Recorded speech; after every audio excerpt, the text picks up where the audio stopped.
Κλείστε για λίγο τα μάτια σας και αφήστε τις αναμνήσεις να σας ταξιδέψουν πίσω στον χρόνο. Φέρτε στο μυαλό σας τη χαρακτηριστική μυρωδιά από το καυσαέριο ενός παλιού αυτοκινήτου σε έναν χωματόδρομο το καλοκαίρι, ανακατεμένη με το άρωμα από το αντιλιακό και την αλμύρα της θάλασσας.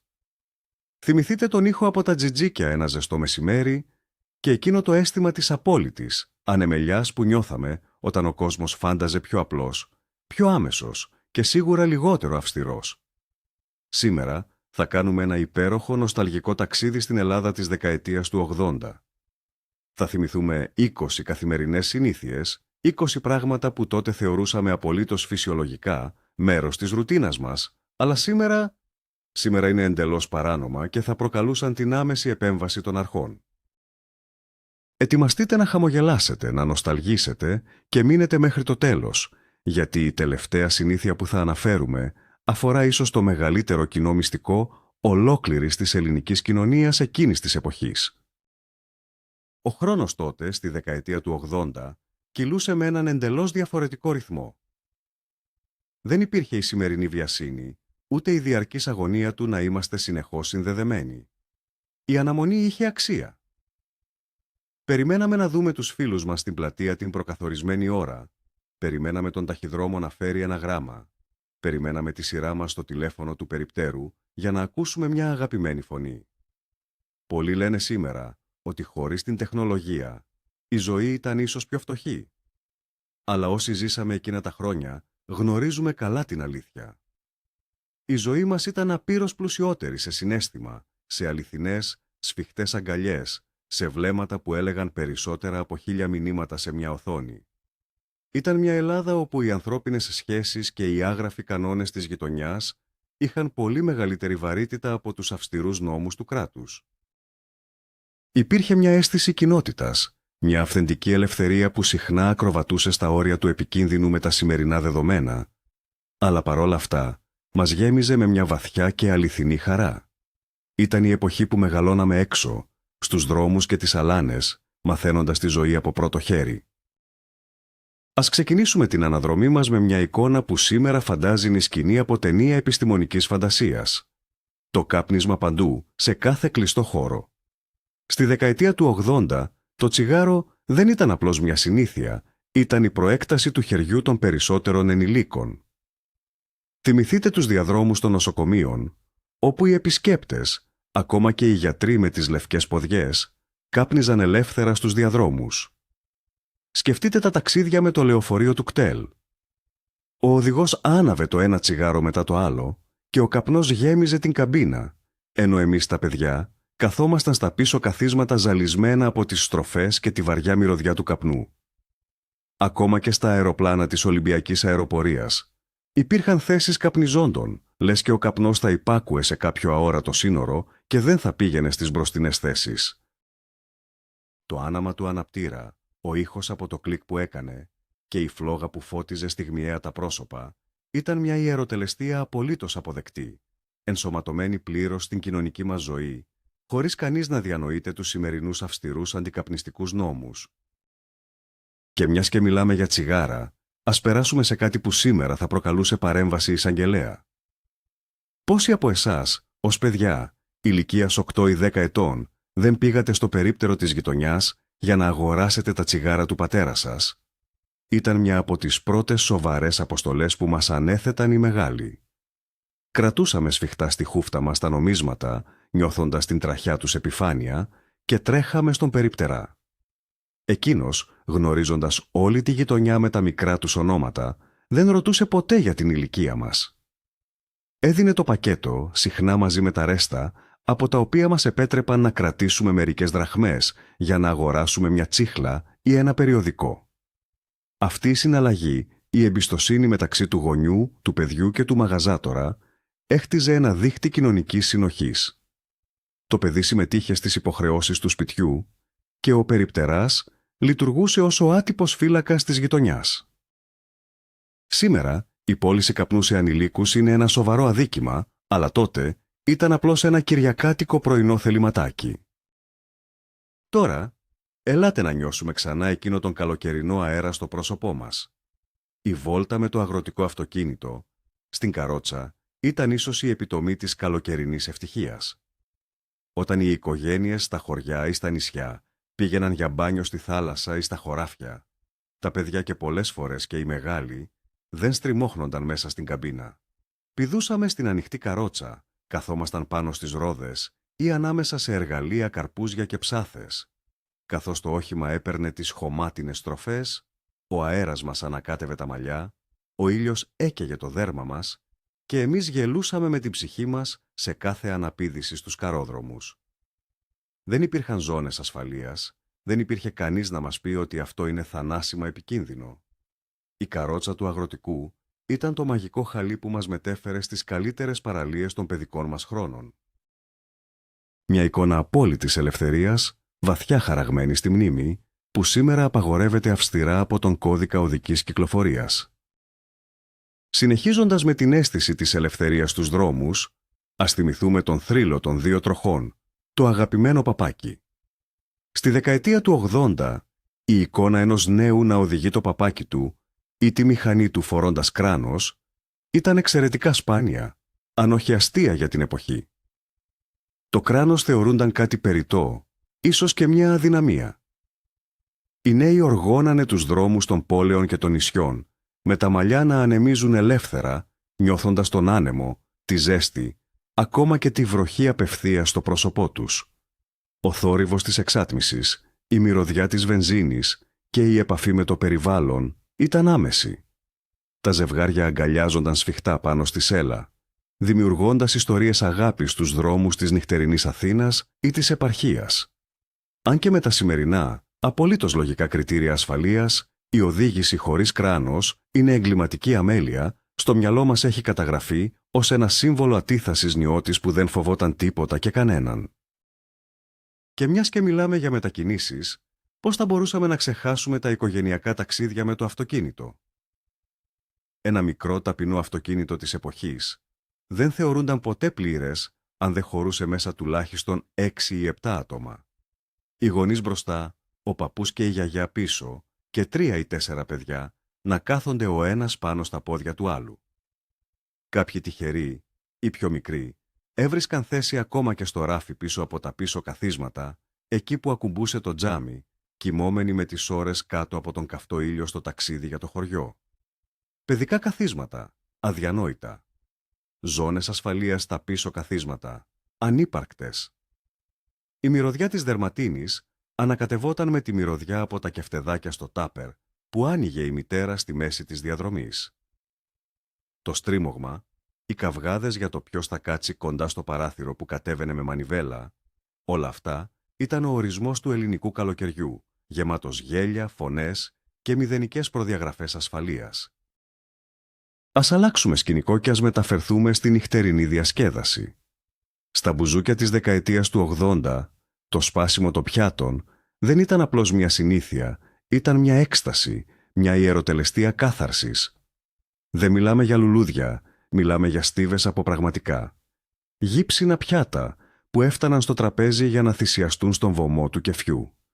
Όταν το αγαπημένο τραγούδι έφτανε στο ρεφρέν, τα πιάτα εξφενδονίζονταν στην πίστα, δημιουργώντας έναν εκοφαντικό ρυθμικό θόρυβο θράψης. Σκόνη από τον γύψο γέμιζε τον αέρα, ανακατεμένη με το βαρύ άρωμα του ουίσκι και τον καπνό των πούρων και των τσιγάρων. Οι τραγουδιστές χόρευαν κυριολεκτικά πάνω σε βουνά αποσπασμένα κομμάτια, ενώ το πάθος ξεχύλιζε. Ήταν ο τρόπος του Έλληνα να δείξει τον πόνο, τη χαρά, τον έρωτά του, ξοδεύοντας περιουσίες σε μια νύχτα. Σήμερα, για λόγους ασφαλείας και υγιεινής, τα πιάτα έχουν απαγορευτεί αυστηρά και τα γαρίφαλα πήραν τη θέση τους, αφήνοντας εκείνο τον χαρακτηριστικό ήχο του σπασίματος να ζει μόνο στις αναμνήσεις μας. Από τη βαριά νύχτα, ας βγούμε ξανά στο φως στις απέραντες ακτές της χώρας μας. Το ελεύθερο κάμπινγκ. Εκείνη την εποχή, αρκούσε να φορτώσεις μια σκηνή και μερικές προμήθειες και να διαλέξεις τον παράδεισό σου. Κάτω από τα αρμυρίκια, δίπλα στο κύμα, οπουδήποτε σε ολόκληρη την Ελλάδα, μπορούσες να στήσεις τον νοικοκυριό σου χωρίς κανείς να σε ενοχλήσει. Η μυρωδιά του καφέ από τον καζάκι το πρωί, ο ήχος της θάλασσας που σε νανούριζε το βράδυ, το πλύσιμο των πιάτων με άμμο και θαλασσινό νερό. Δημιουργούνταν μικρές κοινότητες στις παραλίες, παρέες που μοιράζονταν ένα καρπούζι παγωμένο μέσα στη θάλασσα, τραγουδώντας με μια κιθάρα γύρω από τη φωτιά. Δεν υπήρχαν ταμπέλες απαγόρευσης, δεν υπήρχαν πρόστιμα από το λιμενικό. Η γη, η άμμος, τα δέντρα έμοιαζαν να ανήκουν σε όλους μας, μια απόλυτη φυσική αρμονία. Σήμερα, οι αυστηροί νόμοι προστασίας του περιβάλλοντος έχουν καταστήσει το ελεύθερο κάμπινγκ παράνομο σχεδόν παντού, στερώντας εκείνη την αίσθηση της απόλυτης συγχώνευσης με τη φύση. Μια άλλη εικόνα στους δρόμους της Ελλάδας, που αποδείκνυε τη βαθιά εμπιστοσύνη μεταξύ των ανθρώπων, ήταν το οτοστόπ. Νέοι με σακίδια στην πλάτη, φοιτητές, αλλά και ντόπιοι που ήθελαν να πάνε στο διπλανό χωριό, στέκονταν στην άκρη του δρόμου, τεντώνοντας το χέρι με τον αντίχειρα ψηλά. Το να σταματήσεις για να πάρεις έναν άγνωστο στο αυτοκίνητό σου θεωρούνταν πράξη αλληλεγγύης και φιλοξενίας. Μοιραζόσουν τη διαδρομή, μαθαίνοντας ιστορίες από ανθρώπους που δεν θα γνώριζες ποτέ αλλιώς. Οδηγοί φορτηγών κερνούσαν τσιγάρα και άνοιγαν την καρδιά τους, και οι ταξιδιώτες έφταναν στον προορισμό τους με ασφάλεια και μια νέα εμπειρία. Δεν υπήρχε ο φόβος, η καχυποψία, ο τρόμος που επικρατεί σήμερα μπροστά στο άγνωστο. Τώρα, το οτοστόπ θεωρείται εξαιρετικά επικίνδυνο και συχνά απαγορεύεται σε μεγάλους οδικούς άξονες, καθώς ο φόβος του εγκλήματος έχει υψώσει αόρατους τείχους ανάμεσα στους ανθρώπους. Ας επιστρέψουμε στη ζεστασιά της γειτονιάς και συγκεκριμένα στις γεύσεις της. Η διάθεση τροφίμων από χέρι σε χέρι. Θυμάστε τον πλανόδιο Γαλατά, εκείνον που άφηνε τα γυάλινα μπουκάλια με το φρέσκο, ανεπεξέργαστο γάλα στο κατόφλι του σπιτιού, αξιμέρωτα. Η μητέρα το έβραζε στην κατσαρόλα και η κρέμα, η πέτσα που έπιανε από πάνω, ήταν περιζήτητη από τα παιδιά. Και τι να πούμε για το τυρί, το λάδι, τα αυγά που έρχονταν κατευθείαν από το χωριό, συνήθως μέσα από πορτ μπαγκάζ λεωφορείων, κλεισμένα σε πλαστικά τάπερ, χωρίς καμία πιστοποίηση υγειονομικού ελέγχου, χωρίς ετικέτες και παστερίωση. Η γεύση τους ήταν αληθινή, έντονη, μύριζε γη και παράδοση. Η εμπιστοσύνη στον παραγωγό, στον συγγενή από το χωριό, ήταν η μόνη εγγύηση ποιότητας.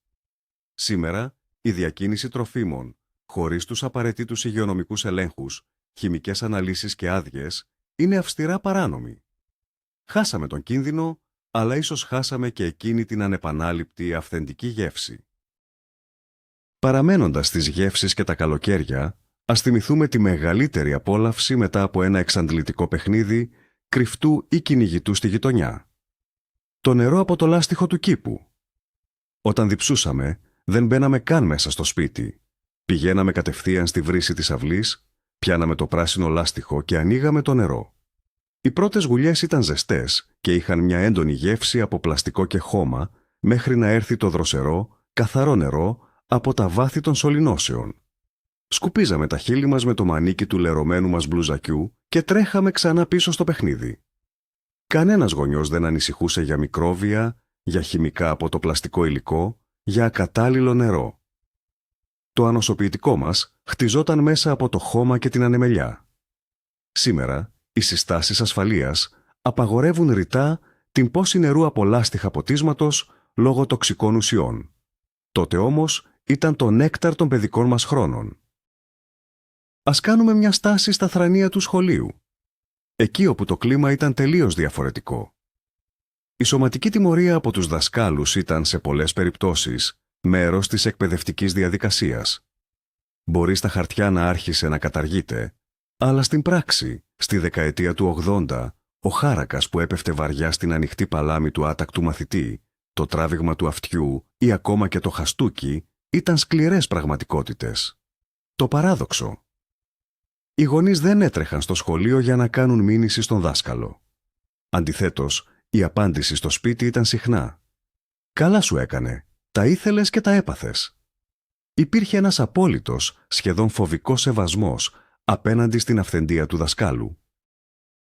Αν και η σωματική βία στα σχολεία, που σήμερα δικαίως θεωρείται βαρύτατο ποινικό αδίκημα, άφησε τα σημάδια της, εκείνη η εποχή μας μαθαίνει πολλά για το πώς η κοινωνία αντιλαμβανόταν τα όρια, την πειθαρχία και τον ρόλο του δασκάλου, με έναν τρόπο εντελώς ξένο προς τη σημερινή ευαισθησία.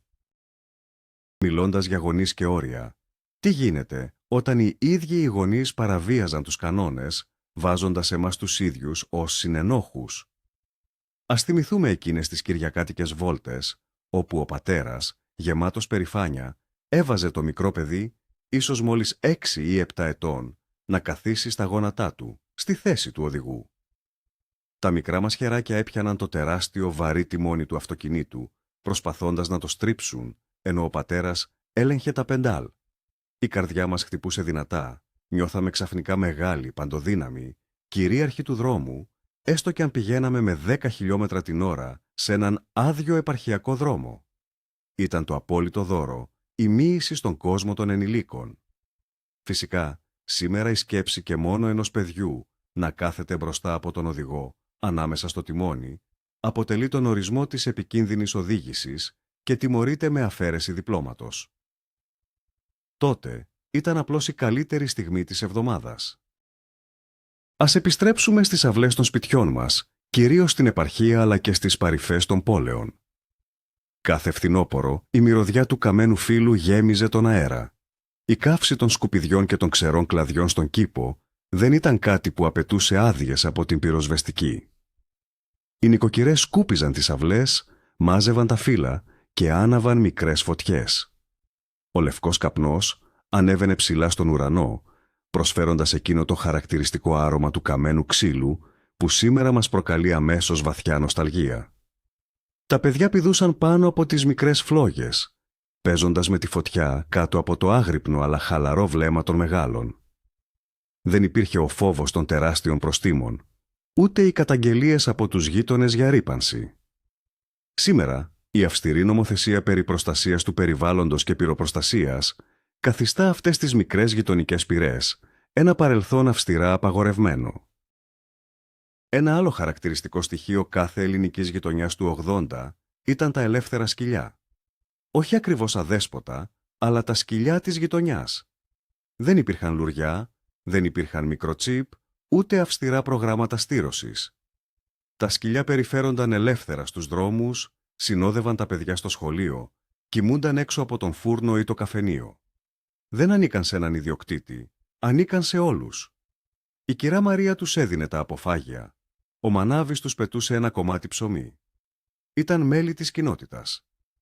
Το βράδυ γάβγιζαν στους αγνώστους, προστατεύοντας τη μικρή τους περιοχή. Σήμερα, οι σωστοί και αναγκαίοι νόμοι για την ευζοία των ζώων επιβάλλουν την ηλεκτρονική σήμανση, τη βόλτα αποκλειστικά με λουρί και την πλήρη ιατρική παρακολούθηση. Όμως, εκείνα τα ελεύθερα, αδέσποτα φιλαράκια μας έμαθαν τι σημαίνει ανιδιοτελής αγάπη χωρίς συμβόλαια ιδιοκτησίας. Ας περάσουμε σε κάτι εντελώς διαφορετικό, που αφορά την υγεία μας. Το φαρμακείο της γειτονιάς λειτουργούσε σχεδόν σαν ιατρείο. Η αγορά φαρμάκων και κυρίως αντιβιωτικών, χωρίς καμία ιατρική συνταγή, ήταν ο κανόνας. Όταν πονούσε ο λαιμός μας ή είχαμε πυρετό, η μητέρα δεν έκλεινε ραντεβού με τον γιατρό. Πήγαινε απευθείας στον φαρμακοποιό, τον κύριο Γιάννη ή τον κύριο Κώστα, του εξηγούσε τα συμπτώματα και εκείνος έδινε αμέσως το κουτάκι με την αντιβίωση. Την παίρναμε σαν να ήταν καραμέλες. Ο φαρμακοποιός ήξερε το ιατρικό ιστορικό όλης της οικογένειας μέσα από τις συζητήσεις, χτίζοντας μια σχέση απόλυτης εμπιστοσύνης. Σήμερα, οι κίνδυνοι από την υπερκατανάλωση φαρμάκων έχουν καταστήσει τη χορήγηση αντιβιωτικών χωρίς ιατρική συνταγή απολύτως παράνομη, προστατεύοντας μας, αν και η αμεσότητα εκείνης της φροντίδας παραμένει μια γλυκιά ανάμνηση. Μια εικόνα πολύ πιο σκληρή ίσως για τα σημερινά δεδομένα, αλλά απόλυτα συνυφασμένη με την ελληνική επαρχιακή παράδοση, ήταν η σφαγή των ζώων στις αυλές των σπιτιών. Πλησιάζοντας τα Χριστούγεννα ήταν τα χοιρινά και το Πάσχα τα αρνιά. Η διαδικασία δεν γινόταν κρυφά σε εγκεκριμένα σφαγεία. Γινόταν στην αυλή, μπροστά στα μάτια μικρών και μεγάλων. Ήταν ένα κοινωνικό γεγονός, μια γιορτή όπου συγκεντρώνονταν συγγενείς και γείτονες για να βοηθήσουν. Η μυρωδιά από το καμένο ξύλο που ζέστενε το νερό, το αίμα στο χώμα, οι φωνές των αντρών που δούλευαν, δημιουργούσαν ένα σκηνικό αρχαίγωνο. Τα παιδιά έβλεπαν τον κύκλο της ζωής και του θανάτου χωρίς φίλτρα, μαθαίνοντας την αξία της τροφής. Σήμερα, Οι ευρωπαϊκές οδηγίες για τα σφαγεία και την υγιεινή των τροφίμων έχουν κάνει αυτή την οικιακή ιεροτελεστία αυστηρά παράνομη. Η ομή πραγματικότητα αντικαταστάθηκε από τα καθαρά, πλαστικά πακέτα των σούπερ μάρκετ. Μαζί με τα ζώα της αυλής υπήρχε και μια άλλη σχέση με τη φύση που σήμερα ελέγχεται αυστηρά. Το κυνήγι και κυρίως τα παιδιά με τα κυνηγετικά όπλα. Στα χωριά της δεκαετίας του 80 δεν ήταν καθόλου σπάνιο να δεις έναν έφηβο 14 ή 15 ετών να περπατάει περήφανος στους ελαιώνες κρατώντας ένα φλόμπερ ή ένα ελαφρύ κυνηγετικό όπλο του παππού του. Πυροβολούσαν άδεια τενεκεδάκια για σημάδι, νιώθοντας ότι περνούν το κατόφλι της ανδρείας. Το όπλο υπήρχε σε κάθε αγροτικό σπίτι, κρεμασμένο στον τοίχο ή κρυμμένο πίσω από την πόρτα, χωρίς ντουλάπια ασφαλείας και κλειδαριές. Ήταν ένα εργαλείο, όχι ένα ταμπού. Φυσικά, η αυστηροποίηση της νομοθεσίας περί όπλων και η απαγόρευση της χρήσης τους από ανηλίκους έβαλε τέλος σε αυτές τις επικίνδυνες πρακτικές, κλειδώνοντας εκείνα τα παλιά ντουφέκια οριστικά στα χρονοτούλαπα της ιστορίας. Ας γυρίσουμε πίσω στην πόλη και στα αυτοκίνητα, για να θυμηθούμε κάτι που σήμερα προκαλεί ρίγο στους γονείς. Το να αφήνεις τα παιδιά κλειδωμένα στο αυτοκίνητο, ενώ πηγαίνεις για ψώνια. Η μητέρα πάρκαρε έξω από το σούπερ μάρκετ ή την τράπεζα, κατέβαζε τα παράθυρα 2-3 δάχτυλα για να μπαίνει αέρας και έλεγε «Καθίστε ήσυχα, επιστρέφω σε λίγο». Και εμείς μέναμε εκεί, παίζοντας με τα κουμπιά του ραδιοφώνου, εξερευνώντας τον ντουλαπάκι του συνοδηγού, τσακωνόμενα μεταξύ μας, περιμένοντας μέσα στη ζέστη του ελληνικού καλοκαιριού. Κανείς περαστικός δεν φώναζε την αστυνομία, κανείς δεν κατηγορούσε τη μητέρα για παραμέληση ανηλίκων. Ήταν απλώς ένας πρακτικός τρόπος να γίνουν οι δουλειές. Σήμερα, ευτυχώς, όλοι γνωρίζουμε τους τεράστιους κινδύνους που κρύβει η θερμοπληξία και αυτή η συνήθεια έχει ποινικοποιηθεί, προστατεύοντας τη ζωή των παιδιών. Μια συνήθεια που έχει αλλάξει ριζικά είναι η σχέση μας με το αλκοόλ και την οδήγηση. Στη δεκαετία του 80, οι βραδιές στην ταβέρνα έκλειναν σχεδόν πάντα με πολύ κρασί, ρετσίνα ή τσίπουρο. Και μετά, όλοι έμπαιναν στα αυτοκίνητά τους για να γυρίσουν σπίτι. Τα αλκοτέστ στους δρόμους ήταν εξαιρετικά σπάνια, σχεδόν μύθος. Υπήρχε μάλιστα η διαδεδομένη, αλλά τόσο λάθος πεποίθηση ανάμεσα στους οδηγούς, που έλεγαν με σιγουριά «Εγώ, όταν πιω ένα ποτηράκι παραπάνω, οδηγώ πολύ καλύτερα γιατί είμαι πιο προσεκτικός». Η ανοχή της κοινωνίας στο ποτό ήταν τεράστια και τα αντανακλαστικά απέναντι στους κινδύνους μειωμένα. Οδηγούσαν αργά μέσα στη νύχτα, με τα παράθυρα ανοιχτά, για να τους χτυπάει ο αέρας και να ξυπνάνε. Σήμερα η λογική έχει πριτανεύσει, τα όρια είναι αυστηρότατα και τα πρόστιμα βαρύτατα, προσπαθώντας να σβήσουν εκείνη την επικίνδυνη παλιά νοοτροπία από τους δρόμους μας. Και φτάνουμε στην τελευταία, την πιο μεγάλη και ίσως πιο χαρακτηριστική παρανομία που ένωσε την ελληνική κοινωνία της εποχής. Το χτίσιμο των αυθαιρέτων μέσα σε μια νύχτα. Ολόκληρες γειτονιές, ειδικά στην Αττική, δημιουργήθηκαν έτσι. Μόλις έπεφτε το σκοτάδι, οι προβολείς άναβαν. Γείτονες, συγγενείς και φίλοι μαζεύονταν γύρω από την μπετονιέρα. Ρίχνανε τα μπετά, στείνανε τις κολόνες κάτω από το φως του φεγγαριού, δουλεύοντας ασταμάτητα, μέσα στον υδρότα και την αγωνία, να προλάβουν πριν ξημερώσει και εμφανιστεί η αστυνομία ή η πολεοδομία. Αν προλάβαιναν να βάλουν σκεπή, το σπίτι σωζόταν. Η μυρωδιά από το φρέσκο τσιμέντο ταυτίστηκε με το όνειρο της στέγασης μιας ολόκληρης γενιάς που πάλευε για ένα καλύτερο αύριο. Ήταν η απόλυτη παρανομία που όμως γινόταν ανεκτή γιατί κάλυπτε μια βαθιά κοινωνική ανάγκη. Σήμερα τα drones, η αυστηρή έλεγχη και τα τεράστια πρόστιμα έχουν κάνει αυτό το ολονύχτιο χτίσιμο να φαντάζει σαν παραμύθι από μια άλλη μακρινή εποχή. Κοιτάζοντας πίσω σε όλες αυτές τις συνήθειες, είναι εύκολο να κρίνουμε την εποχή με τα σημερινά μας κριτήρια. Ναι, πολλά από αυτά τα πράγματα ήταν επικίνδυνα, απερίσκεπτα, ίσως και ανεύθυνα. Οι νόμοι άλλαξαν για να μας προστατεύσουν, για να κάνουν τη ζωή μας πιο ασφαλή. Όμως, στο βάθος της ψυχής μας, ξέρουμε καλά τι είναι αυτό που πραγματικά μας λείπει. Δεν μας λείπει το τσιγάρο στο λεωφορείο, ούτε ο κίνδυνος του αγροτικού. Μας λείπει εκείνη η αίσθηση του χρόνου που κυλούσε αλλιώς. Μας λείπει η νιώτη μας, η ξεγνιασιά και κυρίως η βαθιά ανθρώπινη σύνδεση, και η εμπιστοσύνη που υπήρχε ανάμεσα στους ανθρώπους της γειτονιάς. Ήταν μια εποχή όπου το λάθος συγχωρούνταν πιο εύκολα και το χαμόγελο ήταν πιο αυθόρμητο. Αν νιώσατε κι εσείς αυτή τη γλυκιά μελαγχολία της νοσταλγίας, παρακολουθώντας αυτό το βίντεο, κάντε μια εγγραφή στο κανάλι μας και αφήστε ένα like. Είναι η μεγαλύτερη στήριξη για να συνεχίσουμε αυτά τα ταξίδια στον χρόνο. Και τώρα θέλω να ρωτήσω εσάς. Ποια από αυτές τις συνήθειες θυμάστε πιο έντονα? Υπάρχει κάποια δική σας προσωπική ιστορία, κάποια σκανδαλιά από τα χρόνια του 80 που σήμερα θα σας έβαζε σε μπελάδες? Γράψτε μου στα σχόλια, ανυπομονώ να διαβάσω τις αναμνήσεις σας.